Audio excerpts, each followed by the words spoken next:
Welcome to Inside Economics. I'm Mark Zandi, the chief economist of Moody's Analytics, and I'm joined by a few of my colleagues, my two trusty co-hosts, Marisa DiNatale, Cris. Hi, guys. Hi, Mark.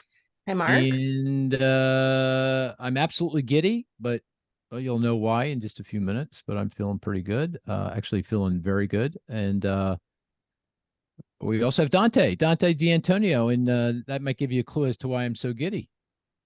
Hi, Mark. How you doing? Yeah, that's because Dante's here. Yeah, I always like Dante. On Jobs Friday. This is Jobs Friday, December the 8th. So we got the November employment report. So we're going to definitely dive into that. Boy, was that, well, I'm not going to bias anyone's perspective on that. Boy, was that good. Can't help yourself. I can't help myself. I'm giddy. Can't contain his giddiness. Well, we've had a, kind of good week. We had a Moody's kind of holiday event last night, right? Cris, yeah, you were how's there? that? How's everyone feeling today? Cris is drinking Doing like good. so much. I couldn't believe how much he was drinking. Oh. I'm not kidding. First, he tried to fool everyone by drinking cider. I don't know what that means, but I'm drinking cider. And then he was off and running, all these weird Italian drinks. I never heard of. Yeah. No. I don't know. Maybe you drank a little too much because I was stuck with the cider. Did you? I couldn't get past the beer. I had a Stella. I don't drink beer very often, but boy, did that taste good. That beer tastes good. Dante, I didn't see you there. Were you there? I was there. Yeah, you were. There was a horde of people around you all the time. I figured I was going to get a chance to talk to you this morning. So Right. Oh, good. I'm glad you were there. And of course, Marisa, you're in California. I was not there. Could not partake even virtually. No. Yeah. We even got to meet Alana and Franco in right. Our producers here. So our producers here, our silent producers that keep the train on the tracks. Yeah. So that was good. And Alana was regaling us of her previous employer. We won't go into that, though, but we should have a separate podcast just for that. Explore that a little bit with her. Yeah, absolutely. And I should say this is we have two podcasts for this week. This one we're recording right now. And obviously, we're going to focus on the job numbers and the labor market more broadly. We'll play the game, of course, but we have let's call it a bonus podcast. We taped that earlier in the week with Mark Donovan, who founded Denver Basic Income Project. I think I have that right. But that was a really interesting conversation around basic universal basic income or guaranteed income. He's got a program that he established in Denver and is now kind of scientifically designed and getting some results. Pretty cool conversation, I thought. You can avail yourselves with that as well. Okay. Can I give a shout out? Can I give a shout out to Marisa as well? Because we also did a webinar yesterday about different risks, and I thought she was masterful in covering social and political risks to the economy. So any listeners who are interested in kind of not just the baseline, but other potential risks, I'd encourage you to take a lesson there. But I would concur. You walked that tightrope really well. I concur. I would, when the risks, we did a survey of all the participants to the webinar and said, what are you most worried about? And then we took the top 6 responses, and it felt like those were the top 6. And the commercial, I said, okay, guys, which ones do you want to take? And of course, Cris raised his hand first and said, I want to do CRE and housing, and which is absolutely positively the right thing. Makes sense. Yeah. Makes total sense. And then I said to Marisa, well, what do you want to do? She goes, well, it probably makes sense for you to do the Fed and the banking financial system. That makes perfect sense. But that left you with 2 really tough ones, geopolitical threats and social and political unrest. So I'm going, oh, whoa, that's going to be, I can't wait to see what she comes up with. But I thought you did a great job. Really did. Yeah. Masterful. Very good. Thank you. Yeah. And actually that podcast, I thought it was, that webinar, I thought that webinar it could have been the best we've ever done, I thought. Well, it'll be interesting to see the feedback on it, because we did it a little differently than we normally do. So I'm curious to see what people think. Really curious. But I actually enjoyed it, so really a lot of fun. We had tons of questions, so it was really good. Mm-hmm. Yep. Okay, well, let's get to the meat of the matter. We got, as I said, the employment report from the Bureau of Labor Statistics today for the month of November. This is the morning of Friday, December 8th. Dante, you want to give us the rundown and give us a sense of how you're thinking about the numbers? Sure. Yeah. Maybe I'm not quite as giddy as you are, but I think it was a good report. I think there certainly are pieces of it that people could pick out to make a headline that makes it seem not so favorable. I'm not going to do that, but I think there certainly are some pieces of information here that people could cherry pick and try to paint it in a more negative light. But sort of at a high level, added 199,000 jobs in November. If anything, that's a little bit overstated. You got the sort of the positive impact from the UAW strike ending, which is lifting that by somewhere between 30 and 40,000 relative to what the sort of underlying job growth was, just like we had, sort of a down weight on October job growth for the same reason. Private sector payrolls were up 150,000. The average over the last 3 months in the private sector is right around there. It's about 145K. It's definitely slowed quite a bit since the beginning of the year, although over the last 3 or 4 months, things have been largely stable in terms of, a 3-month average of growth. Public sector keeps cranking out jobs. It seems to be their turn to shine here after a slow initial recovery.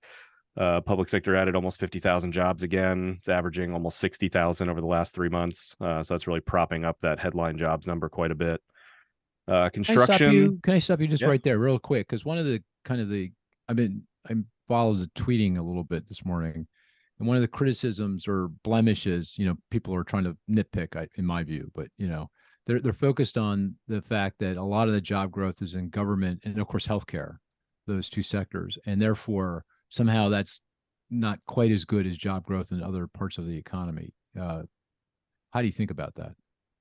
Yeah, I don't think it's a problem that we're adding a lot of jobs in government and healthcare. I mean, obviously, you'd like to see job growth everywhere, but we didn't see big job losses in many industries. That would be more concerning to me.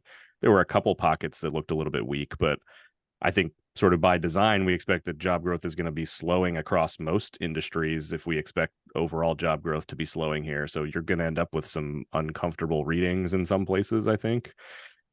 The fact that healthcare, there's still strong demand there. I don't think that's a problem. Government, again, I think is really just a timing thing, right? There was, really weak recovery in the public sector for the first 2 years. And so they're just sort of catching up now that some of that private sector demand has slowed down a little bit. So they're sort of taking advantage of that situation. So I don't read it as a negative. I'd say healthcare too, same dynamic, right? I mean, the healthcare sector was kind of boxed out because the rest of the economy was saying, I'm going to pay you whatever it takes to, and the healthcare sector couldn't do that. And government couldn't do that, obviously, as well.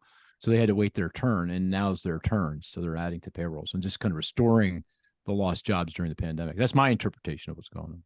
Yeah, I agree. And so, the strength there doesn't bother me. If we saw a lot of weakness everywhere else, that would be more concerning to me. But that's not how I read this report, at least, that there's not a ton of weakness all over the place. So, and you make another good point, and we just get this on the radar screen. Job growth, we need it to continue to, at some point, it's got to slow. It doesn't have to slow right now because we're getting tremendous labor force growth that I'm sure you're going to come back to.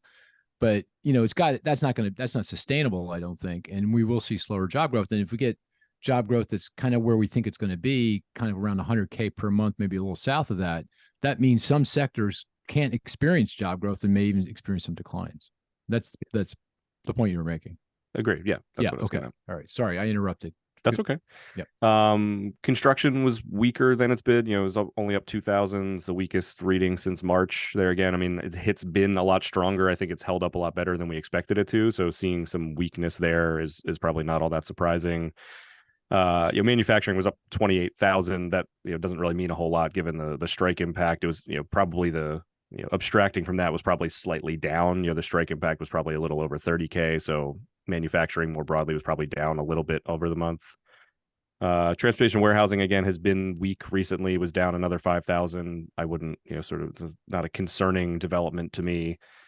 Information was up 10,000. I think there's a little bit of positive impact probably from the resolution of the SAG after strike. We had seen some weakness in information over the last couple of months as a result of that, and so I think we got a little bit of a payback there.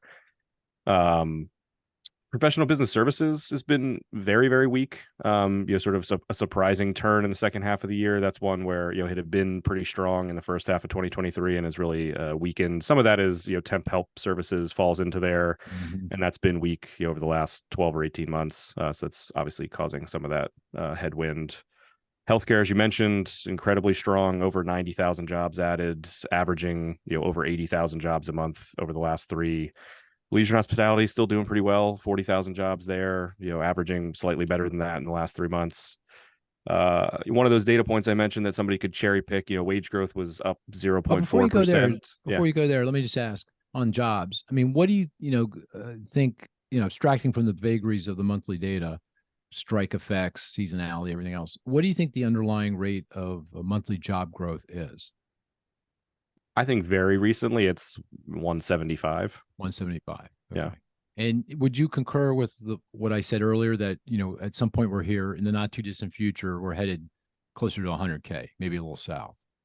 I think we have to be. I mean, to your point, labor force growth has been strong, but it certainly doesn't seem like there's fundamental to support labor force growth remaining that strong for very long. Although I want to come back to that point.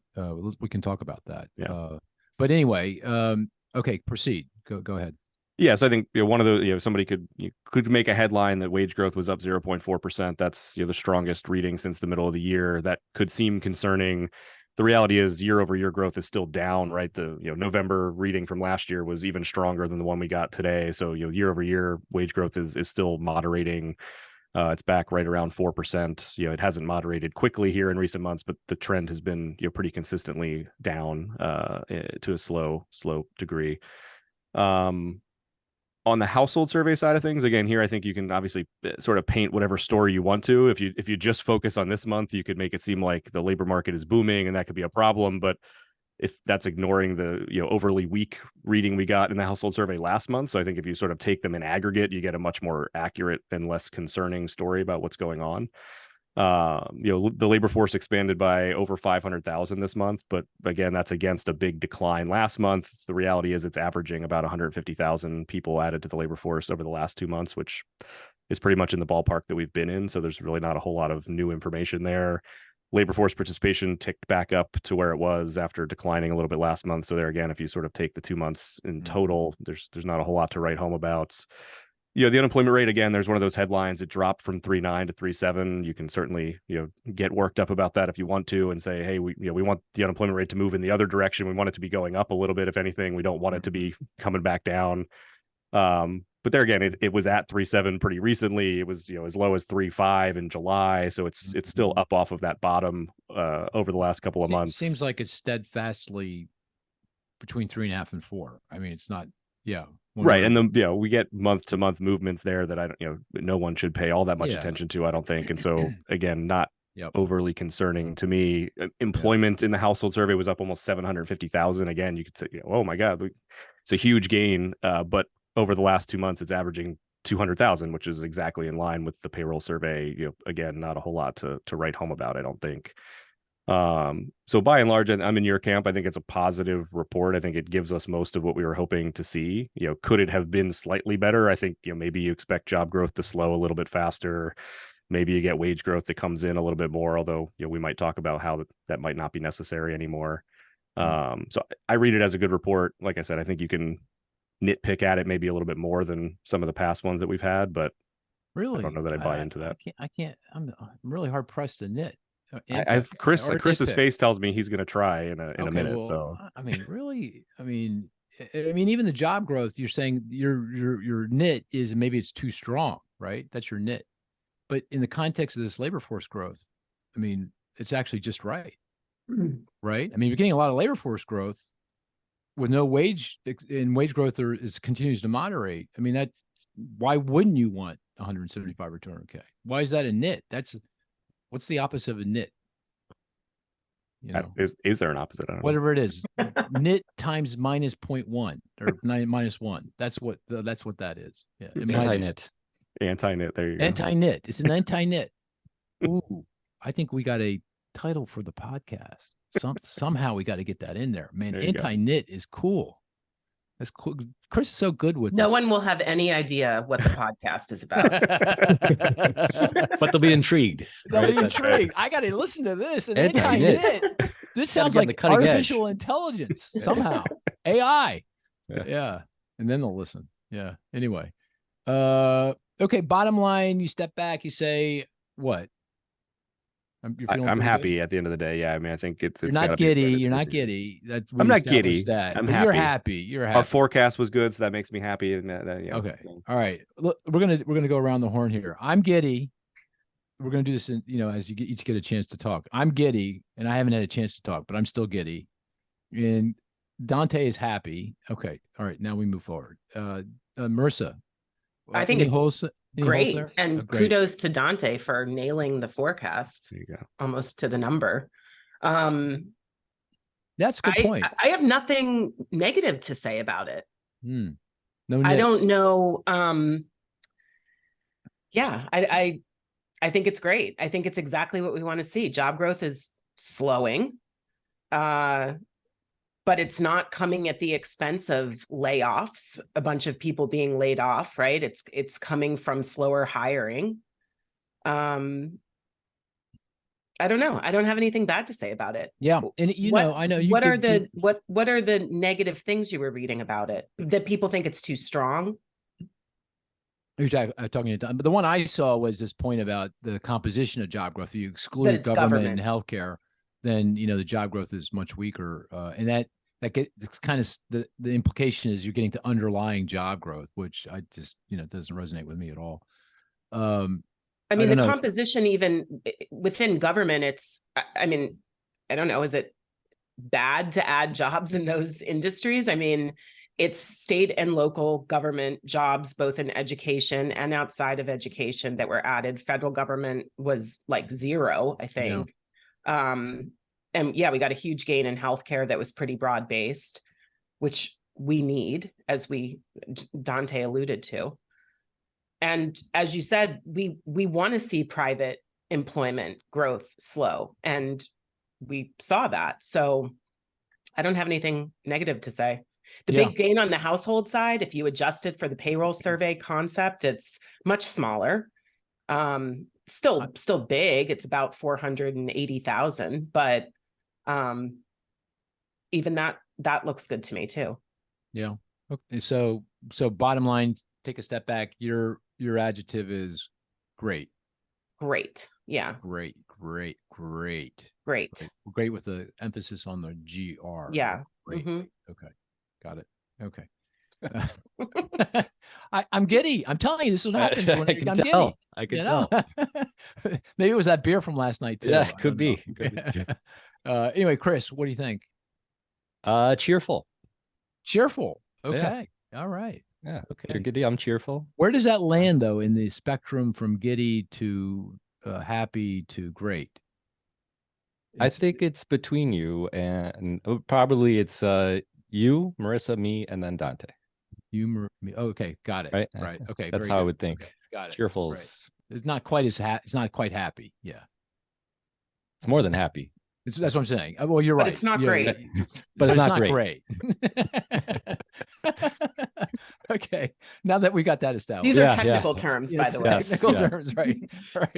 It was all good. This is how we define recessions, by the way. Right. Same kind of. I think that's how the committee operates. That's how it operates. The secretive committee. Right. Go ahead, Cris. If you want nits, I want nits. You can dig into the demographic data, but as we've said in the past, that's subject to some volatility because it is a smaller sample. So African American men saw an increase in their unemployment rate. Asian also saw an increase in their unemployment rate. Less than high school educated also saw some weakness there. So yeah, there are because of labor force, or was that because? Well, it's a combination, right? You have people coming. You did see in unemployment rise in those categories, but you saw a big increase in the labor force supply, right? Yep. So again, how do you? And then when you take a step back, not just the last month, but in the current, if you look kind of over the last year or two, is it still in the same bounds, the same boundary? Yeah, exactly. Yeah, it's not. It's not skyrocketing. Yeah, it's not, it's something to watch maybe. Right. All right. If the trend were to continue, but right. It's again, really searching for the nits. Right. And this whole idea of the composition, I look at leisure hospitality as my example. That I looked it up today. It's still not, leisure hospitality employment is still not back. It's getting close to where it was in 2019, but it's not all the way back to where it was. So we still have some gaps in the market to be filled here. So cheerful. Yeah. Feels pretty good. Well, let's just broaden out the camera a little bit. And there's a lot of labor market data that came out this week. We got the job opening labor turnover survey. That's where you get the open unfilled positions, quits, hires, that kind of thing. We got unemployment insurance claims. We got Challenger report. I'm not sure what else. Maybe other things. Anything in those other reports that color are thinking around what the message is in today's jobs numbers, Dante? Or is it all very consistent? I think it's pretty consistent. And if you want a unicorn positive report, it was the JOLTS report earlier this week, right? I mean, basically everything held steady, but job openings fell by a lot to basically come back to the trend they were on a couple months ago, right? They had sort of jumped a few months ago for no real apparent reason. And now they're sort of back to that moderating trend, but hires were basically unchanged, quits were basically unchanged, layoffs basically stayed the same, sort of indications that the labor market is still healthy, but sort of labor demand keeps cooling, which is, I think exactly what we hope to see, right? We're still adding jobs, layoffs aren't picking up, but it's clear that firms, are reducing labor demand to some degree, which should help, see that sort of moderating job growth moving forward. So I think, I read that as almost entirely positive. And I think, again, still consistent with the claims data that shows layoffs are still low. Sort of everything is positive in the sense that it all points to layoffs holding steady, but job growth moderating anyway, which is, I think, the best we can hope for. Marisa, Cris, anything you saw in the other labor market data that came out this week that was inconsistent or caught your eye or anything? No, Marisa? No, I mean, no. Yeah, it's all consistent. Yeah. And it's all good. It's showing what we were hoping for, slowing job growth without rising layoffs. Yeah. I mean, it's just amazing to me. The job market is, I think I'm gone from giddy to amazing. It's just amazing, isn't it? Come on, think about it for a second. I mean, the job creation is gargantuan. And it's the labor force is keeping up with it, and unemployment is low, stable, under 4%. Wage growth is moderating. Wage growth is at 4% year over year, and you might argue that that's too high for to be consistent with the Fed's 2% inflation target. I would take umbrage with this. Can I use the word umbrage with? I would take exception to that. Yeah, because productivity growth has picked up a lot, and we're going to come back to that. So, 4% may be disinflationary. I don't know, given the current rate of productivity. So, and obviously that we have to make sure that the productivity gains are sustainable, but,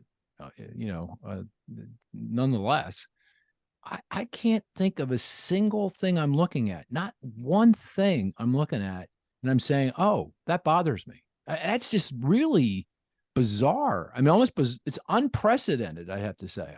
It's usually I can see something in the day. Now, of course, maybe I have confirmation bias. I don't know. Maybe, but I don't. I'm looking at this data and I'm going, wow, this is pretty darn incredible. I mean, we got to take a snapshot at this point in time. It's like this is a rip-roaring perfect labor market when you get right down to it. No, I mean, really, it is. It's unbelievable. I think for me, the rebound in the labor force after the pandemic that included all demographic groups has really been surprising and welcome, right? I mean, you've seen like prime age women's participation rate come back quickly. We thought there may be a lot of people that just wouldn't come back into the labor force or participate to the same extent after the pandemic. And you really see it across all demographic groups. It's amazing that there's that much labor supply out there. I think I underestimated that. Yeah. Yep. Okay. Let's play the game. The statistics game. So we each put forward a statistic. The rest of the group tries to figure that out with questions and clues, deductive reasoning. The best stat is one that's not so easy. We get it immediately, and one that's not so hard we never get it. And if it's apropos to the topic at hand, bonus, but it doesn't have to be. So Marisa, you want to go first? Sure. Oh, can I just say one more thing about the jobs report that you didn't mention? And you mentioned this morning we had a macro meeting. The growth in the labor force was either predominantly or almost all among foreign-born workers last month. We talked about perhaps there's more immigration than is being measured. And a lot of the labor force growth of the past year has been among foreign-born workers. Doesn't mean they're new immigrants into the country. It means they weren't born in the United States. But that has been an enormous source of supply in the labor force. Yeah, I'm going to come back to the supply side after the game. Yeah, because I want to explore okay. that a little All bit right. more. We're not done talking about it. No, we'll come back. Okay. But let's play the game. So what's your stat? My stat is 3.1%. I know Michigan what that inflation. Is. Yeah, we all. So that violated the first principle of. Wait, what did you say? I didn't hear what you said. University of Michigan inflation expectation. No. I mean, that may be. Is it from today? Is it from the employment report? No, it's not. It's not. Oh, that's well. Okay. So both Cris and I got head faked here. Yeah, because we just got the University of Michigan survey for the month of, I guess, December, and they publish inflation expectations 1 month ahead, and it came in at a very low 3.1%. Okay, I didn't look at it. That's not what. Is it the quits rate? No. Is it from the JOLTS report? No. Okay. Is it from the employment report today? No. Oh, geez, Louise. Okay. Labor market related to job? Is it related to the economy? No, it's not. It's not related to the faking us all out. Yeah. What the heck? Yes, it's related to the economy. It's not related to the labor market, though. Oh, it's not. No, which I know is I'm violating kind of a rule here, but no, that's fine. That's fine. I kind of want to make it harder for you guys. Is it a release that came out this week? Yeah. Oh, and it was a government statistic. No. Not a government statistic. Okay. Okay. ISM surveys came out. That can't be it. We had the Challenger report. It's not from that, is it? Nope. Not job market related. Oh, not job market related, right? What else came out? Productivity. Well, no, that's government, right? Yeah, that's government. That's government. Wow. Okay. We thought I was about to berate poor Marisa for this is too easy, but now I'm going to berate it because it's too goddamn. Well, excuse me, it's too hard. Okay. Geez, Louise. A roller coaster of emotions over here. Do you give up? I know, it's consumer related. Aha. Yes. Consumer credit. Yes. The growth in consumer credit. That's a government release, isn't it? It's the year. No, it's the Fed. You don't. Okay. That's not part of the government. Okay. I'm just saying. Okay. Quasi government. Oh wow. I don't know. I consider it part of the government. I don't know. An independent government agency. Okay. You're saying it's independent. Is it? Yeah. It's chartered by the 1913 Federal Reserve Act, right? I mean, okay. Yeah. All right, fine. It doesn't matter. It doesn't matter. Okay. That's fine. No worries. No worries. Yeah, we wouldn't have gotten it anyway. We would have gotten it anyway. Yeah. It's the year-over-year growth in consumer credit outstanding in October. This was much slower than we were expecting credit growth to expand by. It expanded by about $5 billion over the month. And this is the slowest rate of growth that we've seen since April of 2021 in credit. So it's been coming in quite quickly, probably because credit has gotten a lot more expensive with rising rates. Demand is falling off for a lot of both revolving and non-revolving forms of credit. Yeah, Cris, do you know, is the Equifax because we get all the credit files in the country, and I view the Equifax data as being kind of the Bible, for this data, and it's more timely. I think we got November data. Any chance you were able to look at that data? No, I haven't seen it. Okay, okay, but I think broadly consistent with what Marisa's pointing to in the Fed data, the growth in debt outstanding, consumer credit outstanding is slowing, pretty sharply here. I mean, last I looked for bank cards from the Equifax data. So this is, credit cards issued by banks. We're down into the kind of I want to say 5%, 4 or 5%, something like that year over year, which means on a monthly, 3-month basis, 6-month basis, sequentially, it's in the low single digit, probably close to the rate of inflation, something like that. I look at that and I think, okay, that's probably explained by the tightening and underwriting, in part by the tightening and underwriting in the wake of the banking crisis. Is partly demand side, I think, because inflation has moderated and the pressure on people to borrow because their real incomes are rising has abated. And also the interest rates on cards are they're like extraordinarily high. I don't know. I mean, record high. And that makes it very costly to borrow. And I think people respond to that to some degree. Inflation's back in, so that plays a role. But I look at that and I feel, I grow a little less nervous about what's going on with regard to consumer credit quality, which, we all know we've seen some erosion there. Delinquency rates have started to rise. Cris, what do you, because you look at these data very carefully, does that narrative I just laid out resonate with you? Are you consistent with the way you're thinking about things? It does in terms of the aggregate, right? We're thinking macro and broad economy. If you look a little bit below the surface, you see some different trends by credit score, and also you have the buy now, pay later, right? Mm-hmm. So you have some other alternative credit sources out there that we may not be capturing, but those are still relatively small in the grand scheme of things. They do cater though to kind of lower income, lower credit borrowers though. So I think you'd want to be a little cautious there. You do see delinquency rates rising still, so that's something to watch. But in terms of the broader economic impact, I agree. You don't see evidence of a wide swath of consumers overextending themselves or potentially getting into trouble here. So I think the moderation is a positive. Yeah, and I guess real credit outstanding is basically zero, right? If you account for inflation. Yeah, right. That 3.1% is the year over year in October. Yep. In October for all consumer credit revolving and non-revolving. Yes. Okay. And do you know offhand, was the non-revolving, which is like auto and student loans, was that weaker or stronger?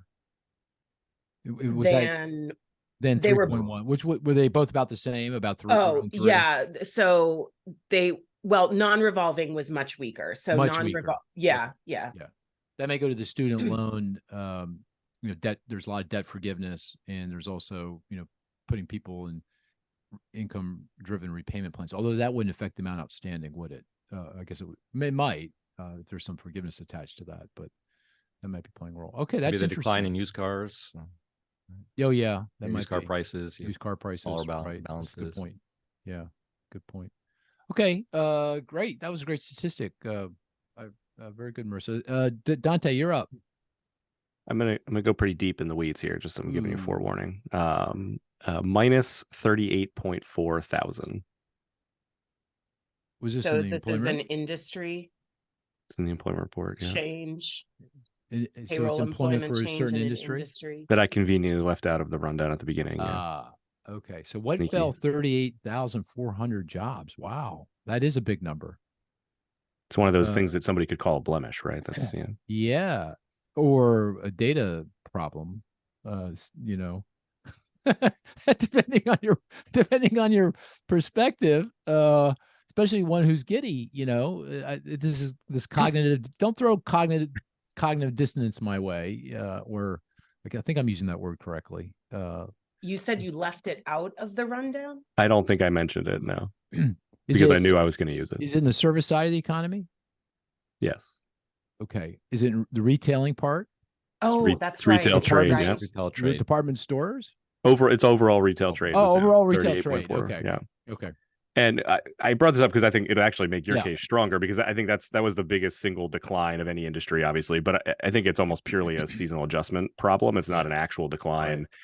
Right. If you look last November, it actually declined by over 45,000. And it's just there's been a shift in the seasonal pattern, right? The ramp up in hiring and retail is much lower in November than it used to be. And so you're getting these big negative prints in November that aren't real, right? We still added lots of jobs in retail, a couple 100,000 jobs.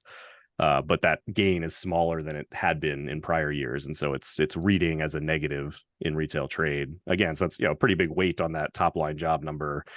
If you erase that, private sector gains are closer to 200K instead of 150. So again, I think if somebody's headlining that as a problem with the report, it's not really a problem at all. It's just a quirk. So also, I correct me if I'm wrong, but I believe if you go back pre-pandemic, retail trade employment was consistently declining, right? Because I think that goes to online e-tailing. So you were seeing a shift in jobs away from straight up retail into wholesaling and transportation and distribution, UPS, FedEx, that kind of thing. Yeah. And I think if anything, over the last couple of years, I think retail has recovered better than I think maybe we expected it would. Yeah. When the pandemic first happened. So I think it's actually been a more positive story than we might have thought it would be. So yeah. Okay, good one. Cris, you're up. All right. Mine is deep in the bowels of the employment report and required a calculation. Okay. Well, that's all helpful. Yeah, thank you. 59.3%, but it makes a point. So 59.3%. It's a ratio of two things. Is it household or payroll side of the report? It is household. Oh, interesting. Has it related to part-time, full-time employment? No. Is it related to some composition of unemployed? No. Is it an employment to population ratio for some demographic group? That's interesting. It is not employment, but it is a ratio. The population is in the denominator for a demographic group. Participation? What's that? Labor force participation. No. You said kind of the opposite of non-participation. Non-participation? Oh, really? It's the percentage. You give up? No. Yeah, go ahead. Yeah. Percentage of people 55 over the age of 55 who are not in the labor force, don't want a job. It's 59.4%. 59.3%. 3%. Okay. Oh, interesting. Okay. Yeah. So and why didn't you just look at the labor force? Why did you do the non-participation rate as opposed to the participation rate? Just to mess with us. Messing with us. Just messing with us. Okay, go ahead. All right. Okay. Fair enough. Go ahead. So I can't have you constantly giddy. Yeah, no, you're right. You're right. It's a good point. Yeah. Fair enough. Got to cut that. So the reason why I chose this is I'm trying to understand the supply. Where are all these people coming from? Where's the supply coming from? Right. So Marisa mentioned immigrants, certainly, but maybe there's some untapped, folks on the sideline as well. So this number is up from what it was prior to the pandemic. Prior to the pandemic, we had 58% of the people over the age of 55 not looking for a job. So that this has gone up. So you've seen some people stepping out, right? But the number got as high as 60.5% earlier this year. So you've seen some of these older folks coming back in. So they have been providing some of the supply. If we went all the way back down to 58%, so we returned to the pre-pandemic rate here, that's another 1.3 million people that could rejoin the labor force from that 55 plus cohort. So this could go on for a while, right? There's still other folks out there that could still be pulled in off the sidelines. So what do you think the explanation is for why the participation rate is lower, the non-participation rate is higher in the post-pandemic period? What's going on here, do you think? I think you saw a lot of older folks stepping out of the labor market because they, saw their house value rise, stock portfolios increased, right? So they may have had certainly some stimulus on the lower end of the spectrum. So I think that certainly allowed people to step out. But you do see some coming back in. I suspect you'll see some more coming back in.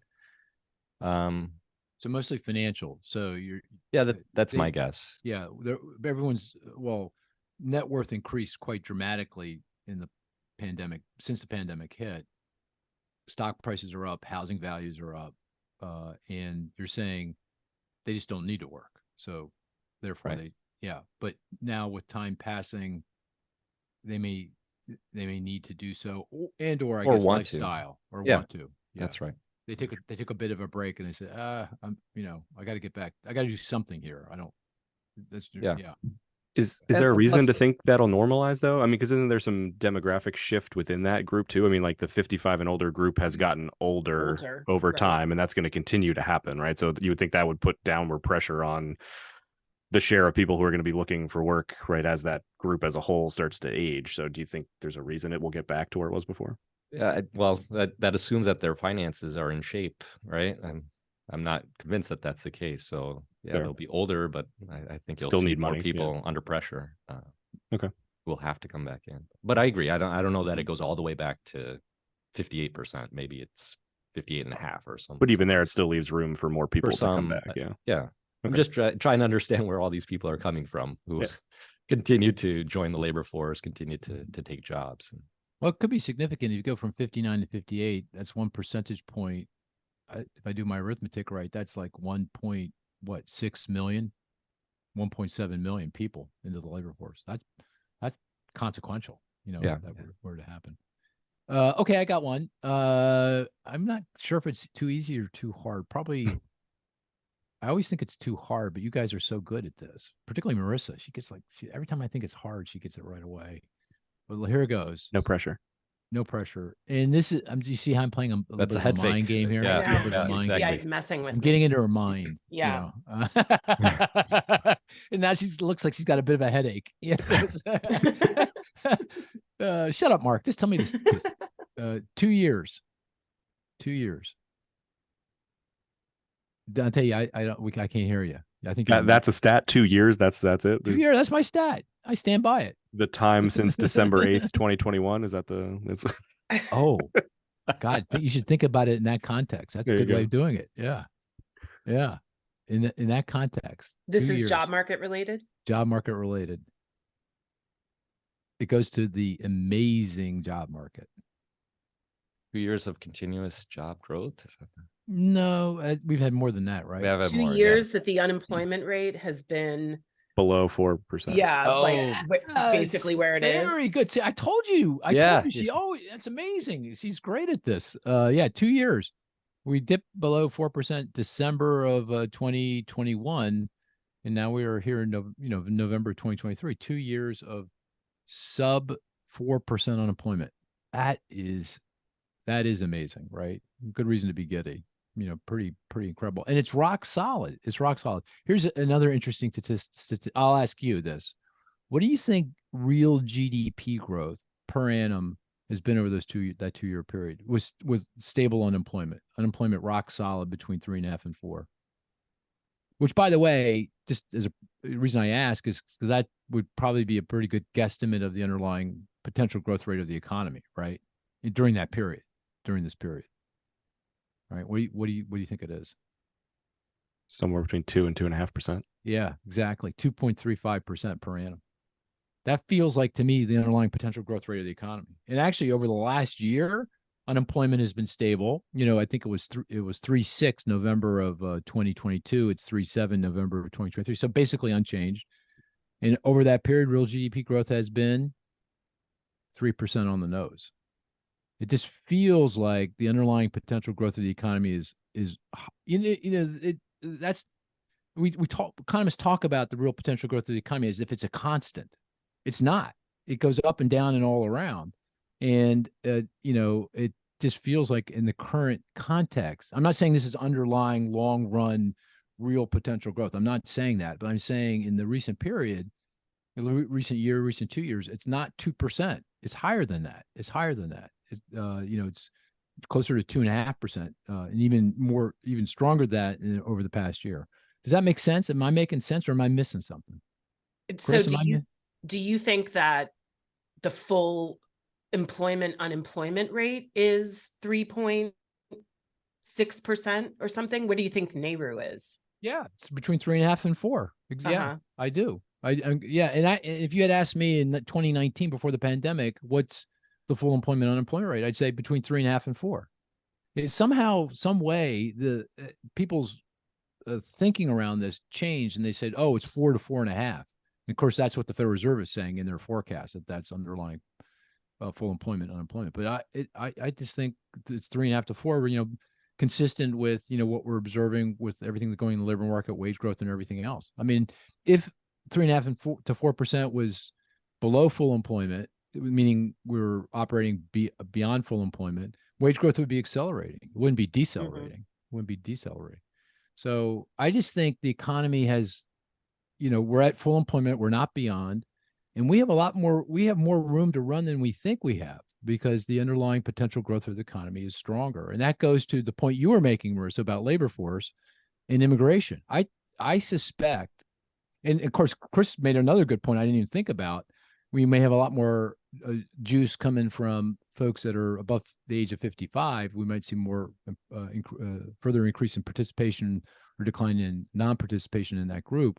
But if you look at see how you messed me up, Cris? Now I got to say non-participation. I got it in your mind. Yeah, you got in my mind. It's like I got to say both of those things now. But on immigration, it looked there's growing evidence that there's a lot more immigrants coming into the country, and that is really that creates all kinds of issues. You can see that in the crowded hotels in New York City, but it's also, it feels like they're finding jobs, and they're starting to it's helping with the labor force, the strong labor force growth. And then on the productivity side, I just want to bring this up, and maybe we can talk about it a little bit in the context, because I know both Cris and Dante have done a lot of work in this area. The productivity growth feels like it's got some life to it. It ebbs and it flows, and maybe this recent flow turns into an ebb. I'm not sure, but it does feel like we've got some real underlying juice here. Dante, what do you think about that? I'm gonna answer with a question to you, right? Yeah, I mean, okay. So what do you expect GDP to grow by in the fourth quarter of this year? We obviously had a huge, outsized gain in Q3, which is part of what's fueling that big productivity number. So what do you expect GDP growth to be in the fourth quarter? 1.5%, 2%, something like that, below potential. Right. So if you get below potential GDP growth in the fourth quarter, we know the labor market is still strong. We're still adding lots of jobs. So I mean, it's almost certain that productivity is going to slow dramatically in the fourth quarter, right? I mean, it's arithmetic tells us that it's got to slow a lot, and may even go back below where we. So yeah, I don't know. I mean, it's great to have strong productivity growth in the third quarter. I'm just not sure that it's one of those. I think we need. No, but year over year, at least a 2-year average to really smooth out the. It's one of the more volatile things that we see, and it's only quarterly, and right. So I'm not buying it yet, I guess is my answer. I like to see the strong number. I don't want to see weak productivity growth, but I want to be wrong ultimately. Yeah. But right. I mean, year over year, it's 2.4%. Non-farm business productivity growth is 2.4. Right, which would be great if that holds up, over the next couple of years. Well, that would be spectacular, right? Because between World War II and the financial crisis, it was 2. Right. Between the financial crisis and now, I think it's 1.5, maybe a little lower than that. Probably even a little lower. A little lower than that. Yeah. So if you got, I take 2. Going back to 2 would be pretty good. 2. If it was over than that, it would be spectacular. What do you think, Cris? You think something fundamental is going on here with productivity, or are we just reading too much into these quarterly movements? No, I do think something is happening, but I agree with Dante. I think one quarter doesn't make a trend, so I expect things will moderate here. But I'm convinced it'll be stronger than it was prior to the pandemic in that Great Recession to 2019 period. I think there have been some innovations, even just in terms of organization, right? The remote work and just how we are working. I think there are lots of organizational improvements, and then you throw on top of that some of the technological changes with the potential of AI and other technologies. I think there's going to be some lift here. Yeah. Okay. I'm going to end on that positive note, I think, right? Should we? Because we started off giddy, we got to end up positive, even though Dante's trying to bring us down. Can I ask you one trivia question based on your stat? So you said it's been 2 years since the unemployment rate's below 4%. Is that do you think that's the longest stretch that it's ever been below 4%? I want to say no. I want to say in the late 60s, maybe it was longer than 2 years. It was definitely longer than late 60s. It was almost, I'm just eyeballing the chart. It looks like about 4 years straight in the late 60s. In the late 60s, yeah. Depending on how you measure it, right before the pandemic, if it's at or below 4%, we basically had exactly 2 years, from March of 2018 to February of 2020 that was, at or below 4%. And the late 60s. Right before the pandemic. Right before the pandemic, we had 2 years? Yeah, it wasn't below 4% for 2 years, but it was at or below 4% for 2 years. That doesn't count. That doesn't count. I wasn't sure if you were including 4% in your 2 years. No. You got to be below 4%. Maybe it's 3.95. That's right. I didn't look at the unrounded number, so maybe that was, I don't know. Yeah, very good. Oh, that's interesting. So, well, I do think the late 60s, though, you might argue that was unsustainable, that was beyond full employment, because that really was the beginning of that period of out of control inflation, right? And that was a period of I'm speaking from memory, so I think I've got this right. May not. It's like my wife's adage, I don't know what I'm talking about, but I could be right. That adage. That during that period there was tremendous fiscal stimulus, right? Because you had the Vietnam War, a lot of defense spending, and then you had the Great Society, a lot of non-defense spending. So the government was really juicing stuff up. And actually there was, I think, if I recall correctly, a lot of evidence that the Federal Reserve was accommodating all this stimulus. It wasn't raising interest rates, probably should have been, but had been somewhat politicized. I think that's the history of that period. And that laid the foundation for the rapid inflation that ensued in the 1970s and into the 80s. Of course, other things happened, like the oil embargo and the fact that the Fed didn't completely understand inflation expectation dynamics, and we got into a wage price spiral. So there's a lot of stuff going on, but I think that period probably we were too juiced for too long. I don't sense that at all in the current period. But anyway, okay. Anything else folks want to bring up before we call this a podcast? I think that was pretty informative. And no, Cris? Listen to the bonus episode. Listen to the bonus episode. Yeah. Okay. Marisa? No. Covered it. Mr. D'Antonio? Dr. D'Antonio? No, I'll let you end on a positive note. I won't try to bring you down anymore. Yeah. Well, I hope everyone has a great weekend. Go Eagles. I'm just saying, go Eagles. And we'll call this a podcast. Take care, everyone.